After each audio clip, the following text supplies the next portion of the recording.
Autumn Gardens of Kyoto, Part 1. In this Part 1, we'll deal with Japanese poetry at the beginning, as well as the homeland, mountainous island, and of course China, Korea, Japan, with Shintoism and Buddhism, and the very first gardens. Sansui style of ink drawings, meaning mountain and water, relating to Yang and Yin of China. The first capitals at Nara and later on in Kyoto, the Heian art period. Jodo sect, Pure Land Buddhism, with its especially interesting shinden architecture and gardens. The Kamakura period, with the first garden manual in the world, the Sakuteiki, and the Ashikaga shoguns and military government, introducing to Japan the simplicity of Zen. Part 2 later on, and Part 3. Part 3 will be a reflection meditation with poetry, garden writings, music, and more of the beautiful, colorful autumn garden scenes.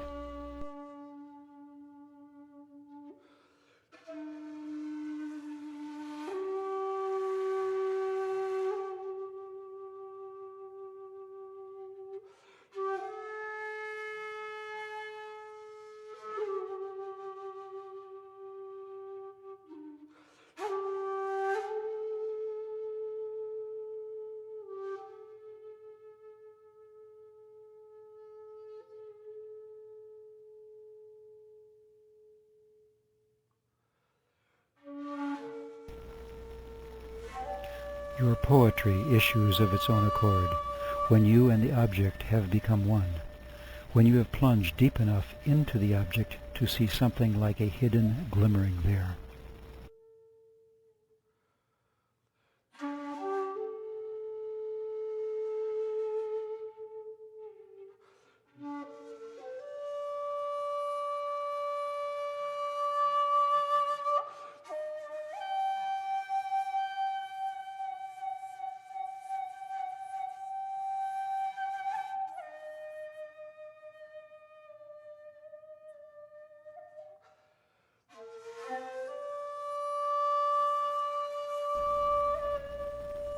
The practice of sitting for long hours, sitting completely erect, with the mind a calm pool of water mirroring the world around it, went hand in hand with the practice of Zen arts.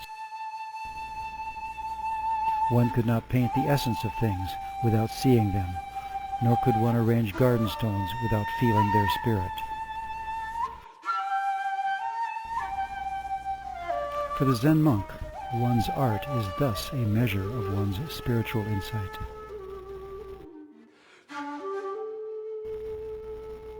The earliest Japanese poetry speaks with praise and gratitude about the homeland.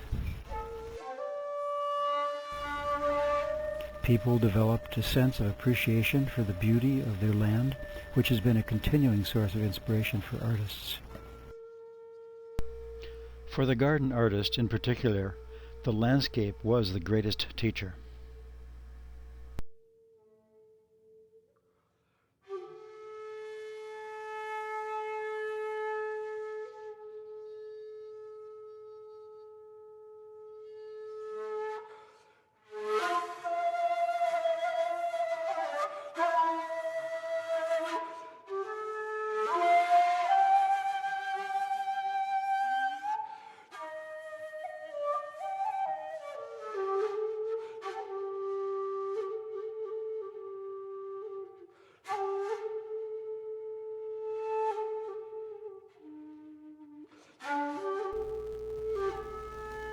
We can speak about ancient China without reference to Japan, but we cannot deal with Japan without knowing about China, and to some extent Korea.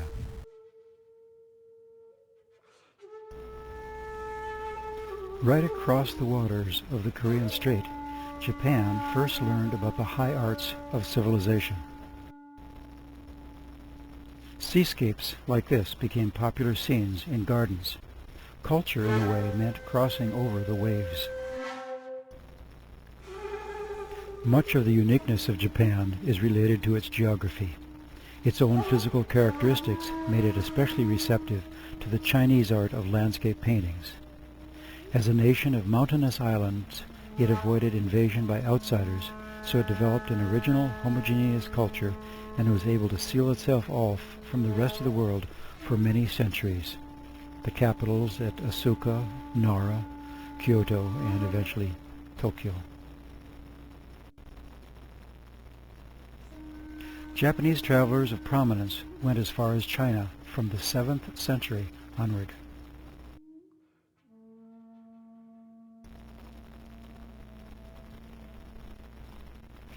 This sea and island landscape of Japan really suggested many of the scenes found in Japanese gardens. Gardeners wanted to replicate in miniature the seascapes, coastal plains, and mountains, familiar sights of the countryside. The mountains dominate the communication between the towns, which are nestled in them. They're part of life. About 75% of the nation actually lives on only 3% of the land. That means the alluvial plains along the coasts, where the first capital cities were built, Asuka, Nara, and Kyoto. There are several points that follow from this regarding China.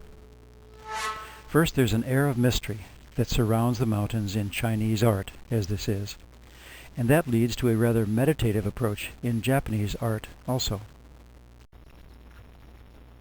These old pen and ink paintings that were brought in from China, the Japanese called sansui, like these two are next to. Air of mystery. We'll come back to sansui later on. Then secondly, the Japanese prefer looking at a particular scene rather than at scenery as a whole, as this is. This may be a waterfall, a view through a window, or the work of an artist's imagination. Or it may be of specific people in nature, or the recreation of natural scenes as in the form of a garden. And thirdly, because of geographical restrictions, Japanese society was very centralized. Social and administrative centers soon grew into crowded, teeming towns and cities, where very few houses had a garden due to lack of space. So in the small areas and yards around the houses, small landscape gardens were grown that could offer some relief and peace of mind to counter the effects of high-density living. High-density life, marketplaces, business pressures, social engagements, parties, and dramas and festivals. So gardens were symbolic of the greater outside world, and people could contemplate them and regain some perspective on life. So physically, Japan was in many ways ideally suited to the new imported ideas of Buddhism, which fitted the meditative, philosophical nature of the Japanese and their environment. Japan, Korea, China. Some specifics that I'll be discussing. First, Shintoism, the original animistic religion with focus on natural objects and its central cult of the sun goddess, a solar cult with its Shinto shrines. We'll start with that. Secondly, I'll deal with Buddhism, from India to China to Korea and into Japan by 552. China's northern Wai culture influenced Japan's Asuka period, with its capital first at Asuka, then significantly at Nara. It was blended with the Confucianism of Confucius and the Taoism of Lao Tzu. Buddhist temples were built, and the first intentional gardens were made by Buddhist priests. We'll cover this well. Political history with civil wars and attempted invasion, which led to insecurities a lot, confusion, and new Buddhist sects being introduced from the mainland, mainly Jodo and Zen. From the middle 1200s on, China's southern Qing Song era influenced Japan's Kamakura culture. We'll detail this too, but only in relation to gardens. Then we will focus on specific gardens and temples with their landscape paintings which evolved from Zen, especially sansui, or water and mountain gardens. And kara sansui, dry water and mountain gardens, using stones and gravel only, like this. And Zen tea gardens with their lantern and their dewy paths. Lanterns and dewy paths. We'll deal with each of these fully. We need to go back to the beginning of Japan's religious ideas, animistic Shintoism. Now, the early Japanese certainly saw beauty in the landscape. but they also saw it richly populated with spirits, mostly benign spirits, kindly ones, but in need of human attention and courtesies. They call them kami. Kami inhabited any natural object, including mountains, stones, rivers, and trees, or they hovered in the sky. It was a Japanese sort of nature worship, for sure. This painting is called Cherry Blossom Viewing, Spirit in the Blossoms. Any natural phenomena that were outstanding in some way, in shape or size, beauty or age, were worshipped. People appealed to the spirits that resided within the object for good health, long life, good harvests, good luck, and so on. These are sliding screen doors with ink paintings. So, because of its special qualities, the object became sacred. The word Shinto actually comes from the Chinese Shentao, which means the mystic rules of nature. Shentao, Shinto. Stones were seen as favorite vessels for kami.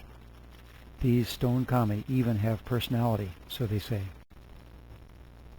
Gardeners talk to stones, trying to soothe or coax the spirit inside to cooperate and participate in the garden. A 6-paneled screen painting of special rocks. This shows how carefully stones were moved with a winch, pulling a stone on rollers. It's from a gardening manual. The worship of mountains played a central role in the cult, as we can imagine. They were dwelling places of kami, of course, but also of the dead, the friendly and honored dead. A sacred mountain is recognized by its conical shape or by its especially lush vegetation. A temple or shrine was often built in proximity to it. That's Mount Fuji, or Fuji, there in the distance from the airplane I was riding in, rising high above the clouds at sunset. Fuji is the most famous sacred mountain in Japan, but of course there are many, many others. The religious buildings of Shintoism are called shrines. These are some modern views of the ancient Kasuga shrine at Nara. And here a plan of Kasuga. 5 kami are up in the sky, overlighting it. Quite a huge complex, really, dating from the 1200s. So in the early stages of the cult, spirits were summoned down to earth by a special ritual into a sacred compound. This is a modern sketch of the original shrine at Ise. It was usually rectangular, like we see here, with holy buildings in one section, toward the right. But there was another area left very plain and covered with pebbles, all the same color.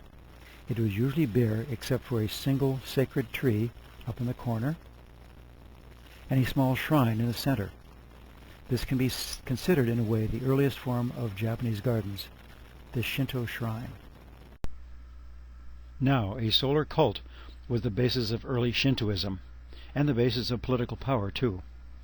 The sun was seen as a goddess with light rays, Amaterasu, Amaterasu. Amaterasu was the central deity in a pantheon of many gods and goddesses. And a shiny round mirror was her main symbol. Here's her mirror in a painting. The sun goddess was supreme in the pantheon of Japanese gods, and she was assimilated into Japanese Buddhism. Her mirror here in a Buddhist temple. And the sun influenced the gardens in their general orientation. They were laid out on an east-west arrangement facing south, like this one, called Ryoanji. East to west, facing south. That means they are to be viewed from the north, more dramatic, backlit. So the garden became a rough representation of the sun's course through the day, following the direction and flow of the life-giving source. The Shinto shrine of Kasuga in Nara. And we can't forget water. Before entering a Shinto shrine, people always wash their hands and rinse their mouths with fresh water. We'll see more of that, of course. A winged dragon here, spouting water. The Buddhists did not try to assimilate Shintoism, rather they incorporated it. Here's the Shinto mirror again in front of a Buddha. Over the centuries, the deities, art, and architecture from the two religions have blended, really, but there still remains a distinction. Now Buddhism. The Buddha lived, meditated, became enlightened, and taught in India. This is an Indian Buddha. But his teachings spread all over the Orient, first going into China by the silk trading roads around the western end of the Himalayas, and later on into Korea and Japan. A Chinese Buddha and a pantheon of many Buddhist images. Japanese Buddhas. So the Japanese received Buddhist ideas that had been China-sized or Sinicized, massaged by the Chinese psyche. Buddhism was the first main historical import into Japan from China by way of Korea about 552. With a strong influence on Chinese culture, it produced the Asuka art period in Japan. Around 600, there was an unprecedented activity between Japan and the mainland. A lot of trade and travel between the courts of the Japanese emperors and those of the Korean and Chinese kings. The pale greenish line is the spread of Buddhism to Asuka and Nara. This prince, Shotoku, greatly promoted Buddhism in Japan. He is shown here with his two sons. Shotoku brought over Buddhist craftsmen and builders to help build suitable temples and grounds where the new Buddhist deities could be worshipped. He founded this monastery, called Horyuji, at Nara, with its 5-story pagoda in the background. Horyuji. Japanese paintings done at this time show Buddha, figuratively, and some monks entering the monastery gate. The style and calligraphy here is Chinese, but they were done in Japan. And here Buddha accepts the monastery as the king at the right prepares to pour perfumed water as sacred libation. In 618, the first known garden was laid out in Nara during Shotoku's regency. We know nothing of it except it had a symbolic Mount Shumisen. This is the mythic mountain that lies at the center of the Buddhist universe, supporting the heavens above, and is surrounded by the 7 seas. It's called Sumeru in Sanskrit. In this first garden, Mount Shumisen was probably a small mound, but there was a connecting bridge over to it, from a special building from which it could be viewed. This is another version of this allegorical mountain, but what the actual garden really looked like, we have no idea. In later gardens, Mount Shumisen came to be represented just by a prominent large rock, larger than the others here, as in these 16th century gardens. Shumisen is the tall stone more or less centrally located. Such gardens were used for Buddhist teachings. Indeed, many Chinese ink paintings showed a prominent mountain. The second Buddhist garden came just a couple years later. It included the first known human-made pond with a small island in it, 620. Again, we have no idea how it looked. Not this is a later painting, but a small version of it. These two gardens were important prototypes for later ones. They had the key elements of a pond, an island with a mound on it. The island represented the Buddhist paradise among its many seas, a real connection with landscape painting. Pond, island, mound. Another important new element came into Japan during this busy period, the Taoist scroll drawings from China. Chinese scholars here looking at a vertical scroll. These were the pen and ink drawings, a style known in Japanese as sansui. They reflected the Taoist ideas of humanity's insignificance with the might of nature.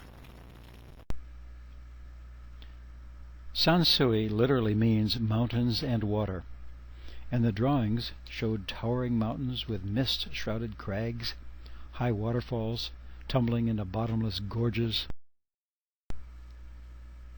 and trees clinging to the sides of sheer rock faces and somewhere, hard to find perhaps, the tiny figures of people struggling to carry out their work or rituals, dwarfed and overpowered by the sheer scale and power of nature itself. The pictures were a celebration of the wonders of nature. They expressed the Taoist belief that one must understand one's relative insignificance in the great scheme of nature. It was an idea that the Japanese immediately understood, and the painting techniques and appreciation of the drawings spread rapidly. These old Chinese drawings in the sansui style were things to be contemplated.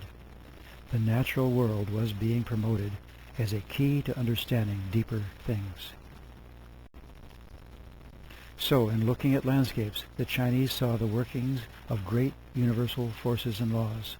Especially two great opposing forces are revealed in this constant process: the yin and the yang.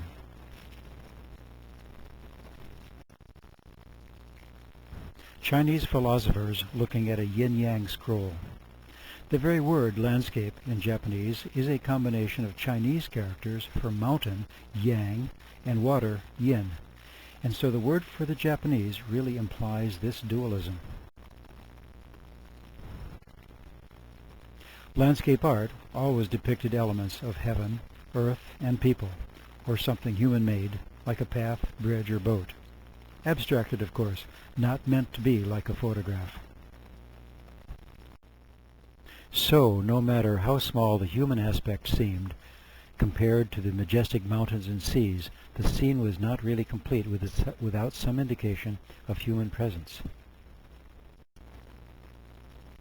These paintings showed a person in complete harmony with the environment.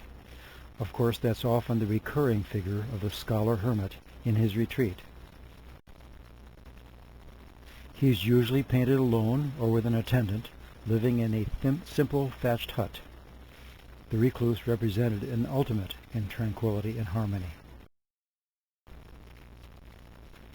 So Chinese pen and ink drawings came into Japan as hanging scrolls, sansui, and influenced Japanese artists right away. Japan's capital was now officially Nara from 710. This is a map of Nara as a wood block print. The Heian Palace does not exist anymore, but the Kofukuji Temple and the Todaiji Temple do. Kofukuji today, with its grand 5-story pagoda.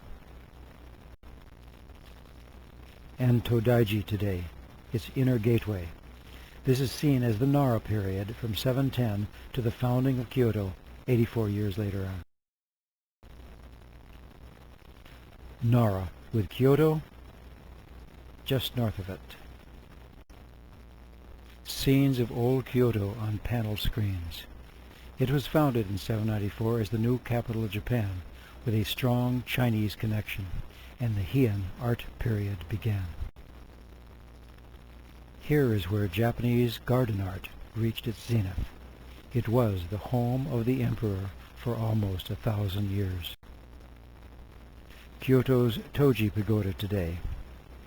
Now the capital is Tokyo, of course, but even today, Kyoto remains the seat of traditional culture. It stands really as the symbol of old Japan. Kyoto is surrounded on 3 sides by low, rolling hills. The choice of the site was determined according to the principles of Chinese geomancy, an aesthetic science of sorts that deals with managing the landscape in accordance with hidden forces within the earth, a kind of feng shui of the landscape of the earth. In this perspective, the northeast corner is the Demon Gate. There is the highest mountain in the area, Mount Heian, which acts as a guardian. The Kamakura River below flows in the appropriate direction, northeast to southwest, and bends slightly around the city, so that Kyoto lies within the belly of the dragon. The gardens, Saihoji, Ryoanji, Kinkakuji, Daisen, etc., we'll be seeing them. The dragon, of course, protects it from evil forces. It has concentrated energy there. The plan of Kyoto was based on the Chinese Tang dynasty capital of Chang'an. The overall grid plan of Kyoto was bisected by a long north-south avenue that led to the emperor's palace. Kyoto becomes the capital. 794. The Heian art period. The rise of distinctly Japanese art forms, and of course of Pure Land Buddhism, and shinden style architecture and gardens. Throughout these years, there was a growing dissatisfaction with the highly official forms of Buddhism as supported by the rulers in Kyoto. Hierarchical forms, they needed priests and intercessors. Priests and monks of the new groups of Chinese Buddhism began coming into Japan now, preaching, especially those of the Jodo sect, devoted to Amida Buddha, or Amitabha Buddha, who shows the faithful the way to the Pure Land of the Western Paradise. This Pure Land sect offered people a more direct and accessible way of religion that helped relieve the insecurities of life. These are Chinese monks and priests, teachers in Japan. This is the priest, Honen, on the platform, preaching to the populace. The belief was that repeating the name of the Buddha Amida just by itself would ensure rebirth in the Western Paradise, the Pure Land. We can see his prayer beads. Here Amida appears above the western mountains, ready to receive deceased souls. The Pure Land was a place where beautiful pavilions stood among large ponds full of lotus flowers, and where the immortal souls passed their time in peace and contentment in boats on the ponds, drifting gently among the islands and flowers. Dancers and musicians entertain. These are paintings of that golden Western Paradise in the museum at Nara. The emphasis was immortality in this paradise and longevity in life. That is symbolized by the islands in the ponds. Amida Buddha in the palace of the Western Paradise. They are Japanese, but done in a Chinese style, with all space filled in. Very soon, gardens specifically based on this paradise idea were begun, with pavilions for viewing them. This is our third type of Japanese gardens. Usually, the gardens and ponds were large enough for people to use and take boats out among the lotus flowers and islands. Of course, this was while musicians played suitable music from the waterside pavilions. These gardens were connected to wealthy mansions known as shinden, with many outbuildings linked by corridors. These are hypothetical reconstructions. And they looked out from the north over a southern pond. Shinden architecture. The Shinto sun god connection is very clear. So this Shinden garden style included side pavilions, connected to the main compound by covered bridges. Very romantic. These were elegant pastimes in rich and colorful settings, an aristocratic vision of the Buddhist Pure Land in this Heian art era. Now, these ideas of garden construction had become an art that could be analyzed, written down, and handed on. So one man, Tachibana Toshitsuna, codified the rules for making these pavilion-type shinden gardens. His work is called Sakuteiki. It was handed down through the ages as a treasured book of secrets. It's probably the world's oldest gardening manual, with instructions of geomantic, aesthetic, and practical matters. A recent publication shown here. Tools and moving rocks at the right, as described by him. A big break occurred now, historically. The central government in Kyoto was overthrown, and civil wars broke out between the clans. Military rule was finally established at Kamakura, not Kyoto. A line all across the chart, 1185. That began medieval Japan. It was medieval Europe, too, with crusades and such. No trade with the mainland was permitted. Isolationism. This is the Kamakura ruler who consolidated power for his clan. Notice his sword handle sticking out. It was Japan's first military government. Years later, more fighting ensued, and another military clan took power, the Ashikaga clan. Ashikaga shoguns were rulers.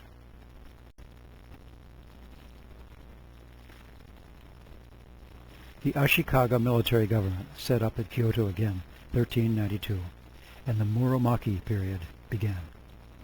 Zen influence on culture very strongly.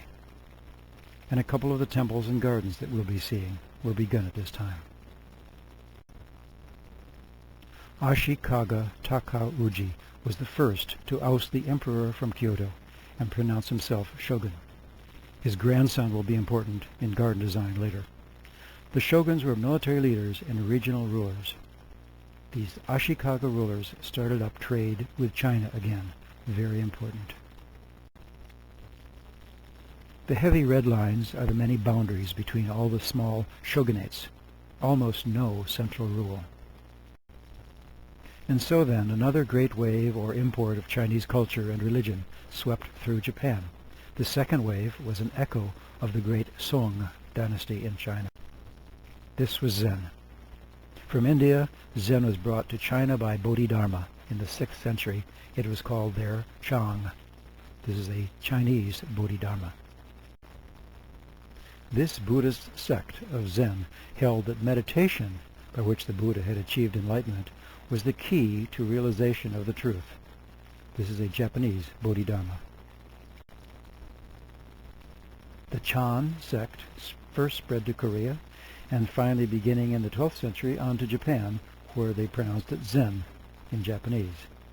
Japanese Zen drawings tended to include quite much space and landscape, and they included more simplified lines, a Zen monk drawn mainly with just one line. By this time, the Mongol warlord Genghis Khan had taken over all of China and Korea, a real shock to the Far East, 1227. Very soon, Genghis's grandson, Kublai Khan, tried to invade Japan as well in 1274, and there was a good bit of fighting. These are Kublai Khan's soldiers with Chinese tunics and weapons, but with short Mongolian horses. Here, Japanese General Takasaki is wounded, but the invasion did not work, since a great wind came up and destroyed almost all of the Mongolian ships. The wind they called Kamikaze, the divine wind. 1274. Japanese paintings, these are. This shows the invasion route of the Mongolians by ships from Korea. That's in red. And in thinner line, return of the very few. Well, Zen came into Japan even more quickly around this time, since so many of the Chinese monks were fleeing the Mongolian occupation. They were refugees. And Zen appealed to the new military rulers of Japan.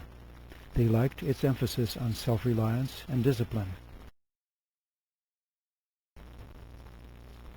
These monks brought the most recent Chinese Buddhist art along with them, so as suppliers of art they became the latest authorities of taste and reshaped Japan's culture in the process. But in spiritual matters, the Zen masters concentrated on techniques of seeing through the illusions and sorting out the confusion as a way to discover truths of how and what things really are. This idea of transmitting the truth relied not on teachings and written scriptures, but on the sudden flashes of insight that can be triggered in a state of meditation, or by a single word, an action, a noise, or even an arrangement of rocks.